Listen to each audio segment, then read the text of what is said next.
नसीन सूरत हाल अचानक बिगड़ गई है और हम जंग के दहाने के ऊपर आ गए हैं। इस वक्त ये सूरत हाल बताई जा रही है कि अचानक किसी भी वक्त जंग छिड़ सकती है। अगेन जो उनकी स्टेटमेंट्स थी, जो उनका बिहेवियर था, जो उनका मुआहिदा ना करना, जो उनकी साजिशें हैं, जो इजरायली लॉबी के मंसूबे थे, उसके मुताबिक तो फिर अल्टीमेटली हमने यहीं खड़े होना था जहां पर आज एक बार फिर हम आकर खड़े हो गए हैं, जिसमें यह है रिपोर्ट्स के मुताबिक कि किसी भी वक्त अमेरिका जो अटैक करने जा रहा है। कुछ ही देर में ट्रंप को ब्रीफिंग दी जा रही है। बाकायदा सेंटकॉम, पेंटागन ये ब्रीफ करेंगे ट्रंप को कि मजीद मिलिट्री ऑप्शंस क्या हैं। और खबर ये भी है कि एक बाकायदा मंसूबा तैयार कर लिया गया है, प्लानिंग कर ली गई है कि कैसे अब नया अटैक जब वो करना है। वैसे जो इन्होंने पहले प्लानिंग की थी उसका नतीजा भी आपने देख लिया है। जो नई प्लानिंग्स के साथ ये आ रहे हैं उसका नतीजा भी आप देखेंगे। लेकिन अमेरिका जो है वो हाइपरसोनिक मिसाइल्स पहली बार डिप्लॉय करने जा रहा है। ईगल सिस्टम हाइपरसोनिक मिसाइल्स ये नेक्स्ट जनरेशन वेपन्स हैं, अमेरिका के नेक्स्ट जनरेशन वेपन्स हैं। ये पहली बार डिप्लॉय होने जा रहे हैं anywhere in the world. Actually ये हाइपरसोनिक ईगल सिस्टम जो है ये अभी अंडर डेवलप है, तो ये बहुत उसको जल्दी में जो है वो यहाँ लेकर आ रहे हैं। और अगर आप देखें तो ये रशिया और चाइना और नॉर्थ कोरिया के खिलाफ बनाया गया था कि उनके खिलाफ इस्तेमाल होना है, और लेकर ये आ रहे हैं ईरान के खिलाफ। तो नेक्स्ट जनरेशन वेपन, और ये बहुत लिमिटेड है, तो ये इसको भी यहाँ पर लेकर जो वो ये खाली करेंगे। इसी के साथ इजरायली जो डिफेंस मिनिस्टर है उसकी भी धमकी सामने आ रही है। उसने ये कहा है कि बहुत जल्द, वेरी सून, ईरान पर अटैक होने वाला है। और ट्रंप ने एक अफ्रीकन कंट्री को धमकी दी है, और ट्रंप ने कहा है कि अगर तुमने अपने रेयर अर्थ मिनरल्स हमारे हवाले ना किए तो तुम्हारी मेडिकल सप्लाई बंद कर दूंगा। एक अफ्रीकन मुल्क है, अफ्रीकन के साथ पिछले कई सौ साल में वेस्ट ने क्या किया है वो भी एक तारीख है, और इस वक्त वेस्ट उनके साथ क्या कर रहा है ये भी एक तारीख है।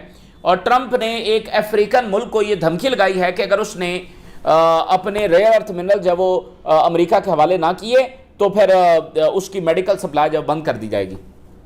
तो अब आप ये देखें कि ये कहीं धमकी लगाते हैं कि पावर प्लांट्स को तबाह कर दूंगा, कहीं धमकी लगाता है कि तुम्हारी मेडिकल सप्लाई बंद कर दूंगा। तो these are the leaders of the civilised world.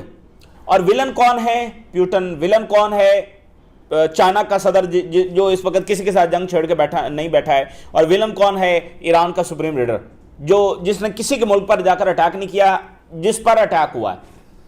तो ये बहरहाल एक दुनिया है जिसमें हम रह रहे हैं, और मुनाफिकत की इंतहा है कि ये कौन सी दुनिया, मतलब सरेआम इस मुल्क का तेल ले लेंगे, इस मुल्क के मिनरल्स ले लेंगे, इस मुल्क को मैं चलाऊंगा। सो ये खुलेआम हो रहा है। लेकिन सबसे बड़ा नाज़रीन सवाल क्या है? सबसे बड़ा सवाल यह है कि क्या चीन और रूस, दो ही बड़ी ताकतें हैं वेस्ट के मुकाबले में, क्या वो आगे आएंगी दुनिया को बचाने के लिए? देखिए, बाकी तो किसी के पास वो ताकत नहीं है। ये दो ही मुल्क हैं, खास तौर पर चाइना। क्या ये स्टेप अप करेंगे दुनिया को बचाने के लिए? तो लास्ट जो प्यूटन और प्रेसिडेंट शी का राब्ता हुआ था इस जंग से पहले, कोई 4-5 दिन पहले ही उनका जब राब्ता हुआ था, उसमें उन्होंने यही बात की थी कि अब वक्त आ गया है कि हम स्टेप अप करें ग्लोबल स्टेज के ऊपर, हम स्टेप अप करें, चाइना और रशिया जो है वो स्टेप अप करें। तो ये एक अंडरस्टैंडिंग वहां पर मौजूद है, क्योंकि देखें बाकी तो दुनिया में वो ताकत नहीं है। तो अमेरिका कभी एक मुल्क को, कभी दूसरे को, कभी तीसरे को इस तरह से निशाना बनाएगा, धमकियां लगाएगा, उनके वसाइल छीनेगा, तो फिर उनको कौन बचाएगा? क्या चाइना और रशिया आगे आएंगे? तो ये एक अंडरस्टैंडिंग वहां पर है। एक बड़ी अहम तरीन कॉल है जो जापान की वज़ीर आज़म ने ईरान के सदर को की है। बड़ी अहम तरीन कॉल है, चूँकि स्ट्रेट ऑफ हॉर्मुज़ की वजह से जापान बहुत ज़्यादा मुतासर हो रहा है। तो ईरान के सदर ने जापान के वज़ीर आज़म को बताया है कि जनाब अली, ये जो कुछ हो रहा है इसका ज़िम्मेदार इसराइल है। इसराइल ने जंगें छेड़ी हैं जिसका नतीजा ये है। तो अभी ये भी आप दुनिया की मुनाफिकत देखिए कि सब ये कह रहे हैं, ये जो वेस्टर्न कंट्रीज़ हैं, कि ईरान स्ट्रेट ऑफ हॉर्मुज़ बंद किया है, फलाना है। लेकिन इस सारे मसले की रूट कॉज क्या है? ये स्ट्रेट ऑफ हॉर्मुज़ क्यों बंद हुआ, जो कि हमेशा से खुला हुआ था? इसको वो देखने के लिए तैयार नहीं है। तो ईरान के साथ जो भी राब्ता कर रहा है, ईरान उनको यही बता रहा है कि भाई आप अगर सही अंदाज में सारी सूरत हाल को नहीं देखेंगे तो उसका नतीजा निकलेगा कि सूरत हाल हल नहीं होगी। बाकी जो बयानियां बनाते रहें, ईरान को कंडेम करना है सो करते रहें, उससे क्या हो जाएगा? उससे मसला तो हल नहीं होगा। देखें, इतने मुल्कों को तबाह करके देख लिया, इतनी रिजीम चेंजेस करके देख ली, अमन नहीं हुआ खित्ते में, कितने ओआईसी मुल्कों को तबाह किया गया। अब ईरान को भी इसी बयानी के साथ तबाह किया जा रहा है कि इसके बाद अमन हो जाएगा। तो जरा उस एंटिटी को भी जरा लगाम डाल के देख लें, हो सकता है अमन हो जाए। इतनी नेशंस को तबाह कर दिया गया ना, तो इस एंटिटी को भी जरा लगाम डाल के देख लें, हो सकता है कि अमन हो जाए। तो अमन का रास्ता वहां से है, उसको लगाम डालने से है और मुल्कों को तबाह करने से नहीं है। ये बात दुनिया को अंडरस्टैंड करनी होगी। IRGC ने यह कहा है कि अच्छा हमला होने जा रहा है, देन हम इंतज़ार कर रहे हैं और इनके जहाज़ों को हम गर्क करेंगे। और उन्होंने कहा है कि इनके अड्डों के साथ हमने क्या किया है ये सबको पता है, इनके जहाज़ों के साथ हम जो करेंगे वो भी दुनिया देखेगी। We are waiting for them. तो अब एक नया जो मरहला होगा तो उसमें ये पॉसिबिलिटी है कि ज़मीनी अटैक भी इसमें जो वो शामिल हो सकता है। अच्छा, अब मैं दो स्टेटमेंट सबसे पहले आपके सामने रखता हूं, जो दिमित्री मेदवेदेव हैं और रशिया के फॉरेन मिनिस्टर सर्जेई लेवरोव, उन्होंने क्या बात की। दिमित्री मेदवेदेव कह रहे हैं, उन्होंने क्वेश्चन किया है to US credibility as mediator sides Iran and Maduro. उन्होंने कहा है कि वो मुल्क जो दूसरे सरबराहाने ममलकत को अगवा करता है, वो मुल्क जो दूसरे आज़ाद नेशंस के ऊपर जाकर बमबारी करता है और फिर उसी मसले में वो सालिस भी बन जाता है, क्या उस मुल्क की कोई क्रेडिबिलिटी है, कोई गुंजाइश बाकी है कि अब दुनिया उसे एक मीडिएटर के तौर पर जो तस्लीम करे। Whether a country that engage in the abduction of the foreign leaders and initiate wars, जंगें छेड़ने वाला, फॉरेन लीडर्स को अगवा करने वाला, क्या वो भी एक मीडिएटर जब वो हो सकता है? तो ये उन्होंने जब सवाल उठाया है। सर्जेई लेवरोव ये कह रहे हैं,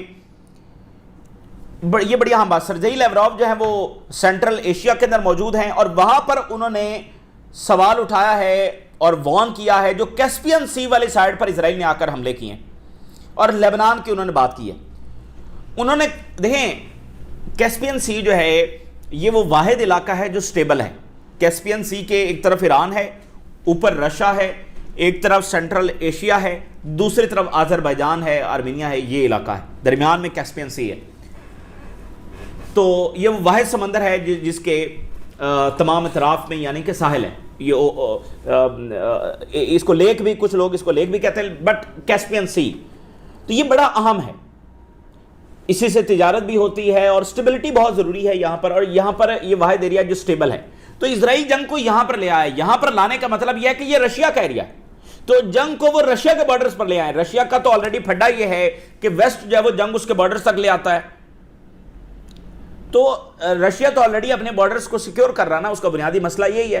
तो आप देखें कि रशिया का एक हिस्सा ये है, एक हिस्सा उसका उधर वो है चाइना और जापान वाली साइड पे, पैसिफिक वाली साइड पे, दूसरा हिस्सा उसका वो है जो यूक्रेन है, तीसरा हिस्सा वो है जो बाल्टिक सी है, इस्तोनिया, और सामने बाल्टिक स्टेट्स हैं, फिनलैंड, नॉर्वे, इतना बड़ा रशिया।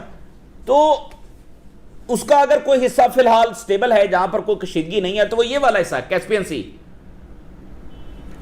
तो रशिया अफोर्ड नहीं कर सकता कि इस इलाके में, जो कि प्योरली सिर्फ रशिया का इन्फ्लुएंस है यहां पर, किसी और का नहीं है, क्योंकि सेंट्रल एशिया स्टेट्स भी वही हैं जो फॉर्मर सोवियत यूनियन का हिस्सा थी, फिर अजरबैजान भी तो फॉर्मर सोवियत यूनियन का हिस्सा था, तो ये तो रशिया का इलाका है। तो जंग वो यहां पर ले आए, तो इस पर रशिया ने, सर्जेई लेवरोव ने वार्न किया है।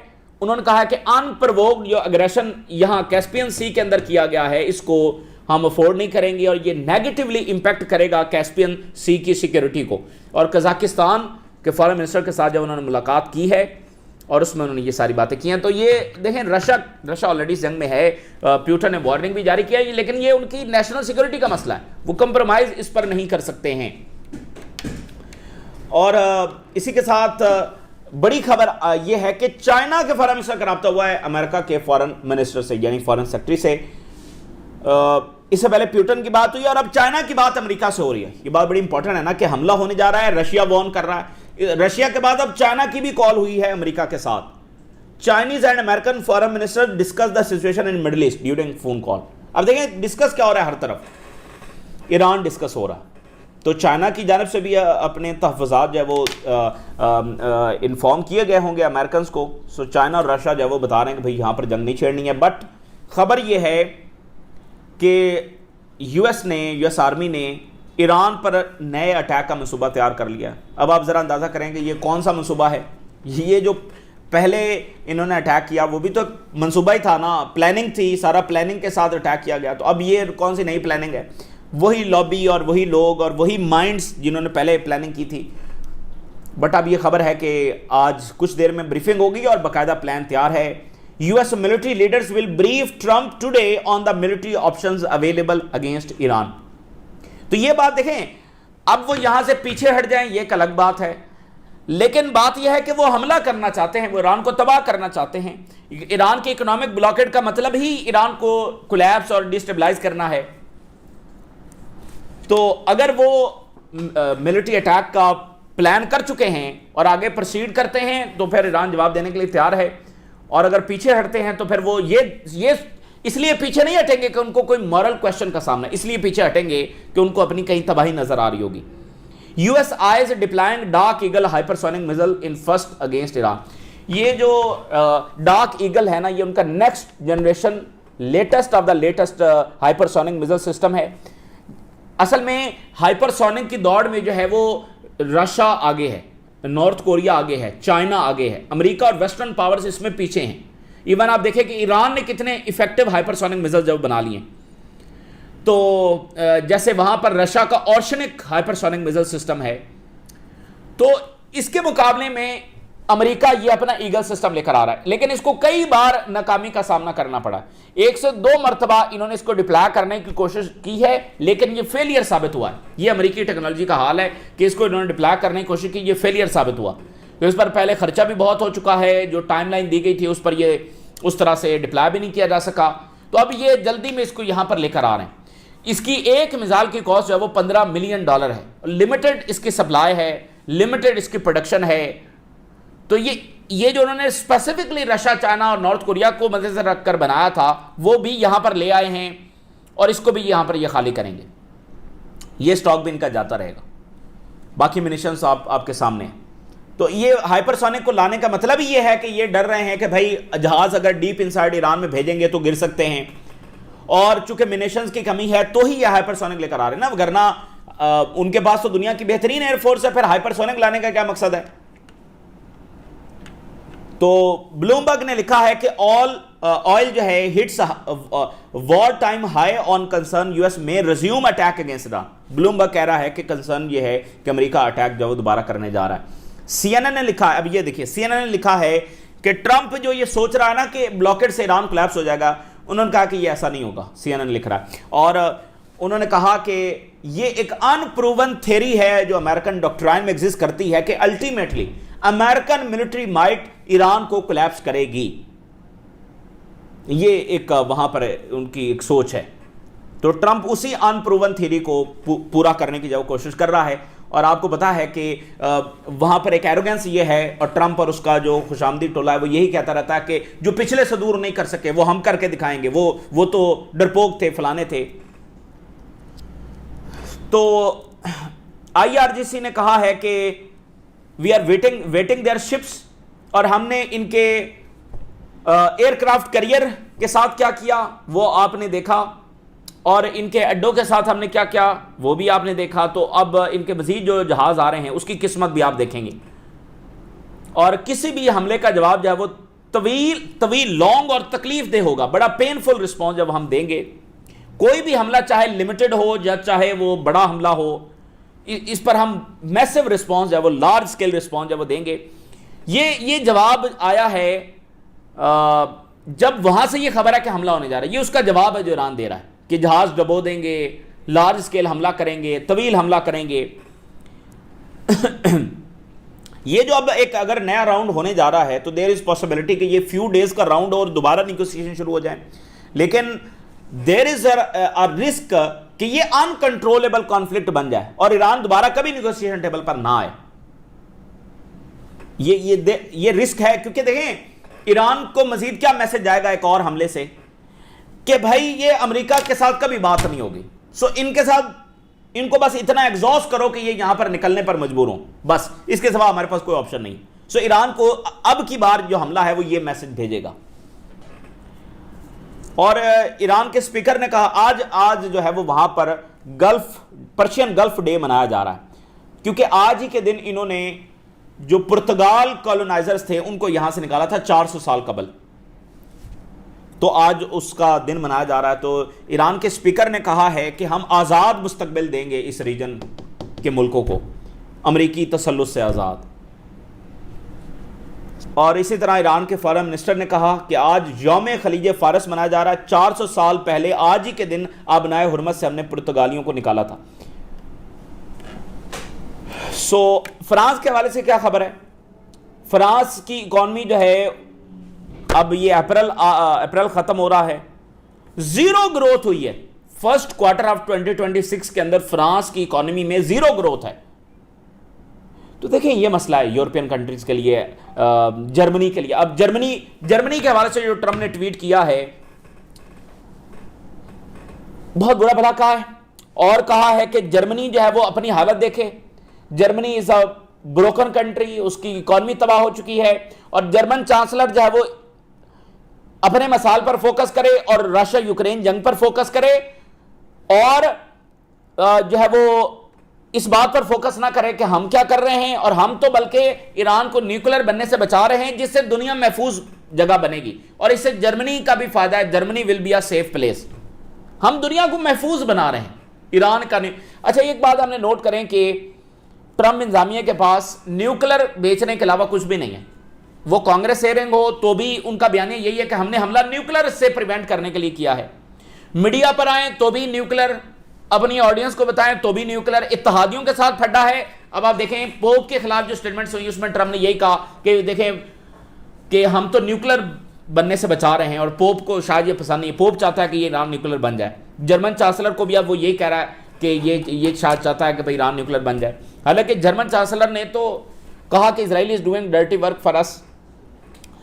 तो ये बिकेगा नहीं। देखें, ये नहीं बिक रहा ना भाई, ना आईएईए ने, ना अमेरिका की अपनी इंटेलिजेंस एजेंसीज ने, ना यूरोपियन इंटेलिजेंस एजेंसीज ने, किसी ने यह कंफर्म नहीं किया कि ईरान न्यूक्लियर वेपन बना रहा था।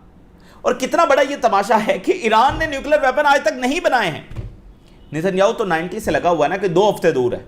अब वो अमेरिका में जो कॉमेडी शोज रात को चलते हैं ना, बहुत फेमस है, तो वहां पर वो कहते हैं कि ईरान न्यूक्लियर वेपन बनाने से 2 हफ्ते दूर है, 200 साल से। 200 साल से ये सूरत हाल बनी हुई है कि ईरान सिर्फ 2 हफ्ते दूर है न्यूक्लियर वेपन बनाने से। तो ये एक मजाक जब वहां पर चल रहा है।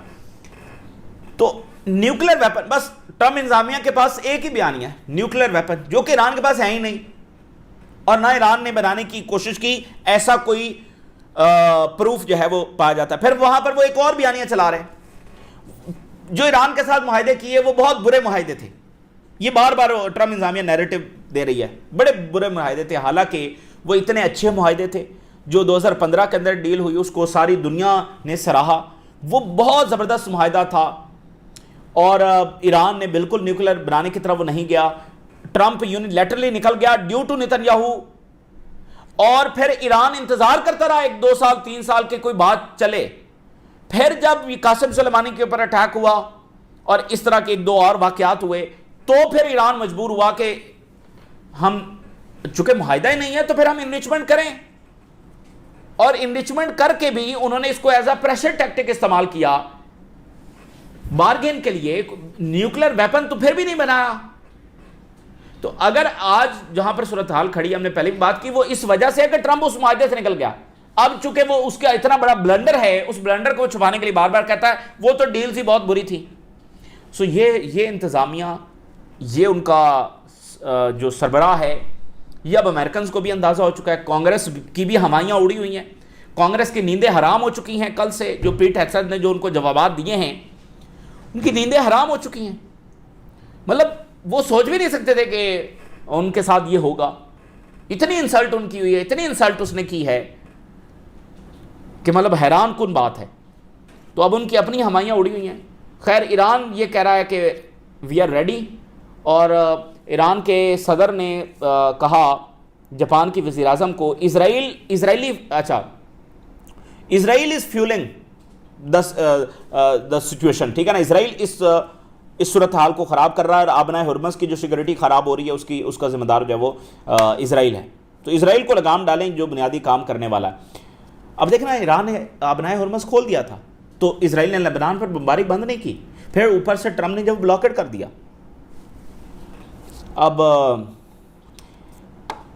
हिजबुल्लाह के जो ड्रोन्स हैं वो हाईली इफेक्टिव साबित हो रहे हैं और जो उनके खिलाफ इजरायली जो एयर डिफेंस सिस्टम है वो बिल्कुल नकारा हो चुका है और बड़ी ऑपरेशनल जो मुश्किलात हैं उसका सामना इजराइल को करना पड़ रहा है। ऐसी खबरें जब सामने आ रही हैं, बट लेट्स सी कि ये हमला अभी होता है या नहीं होता। लेकिन असल बात यह है कि आज हमला हो या कल हो, इस जंग का कोई आउटकम नहीं आया। ये ओपन कॉन्फ्लिक्ट है, ईरान हालत जंग में है।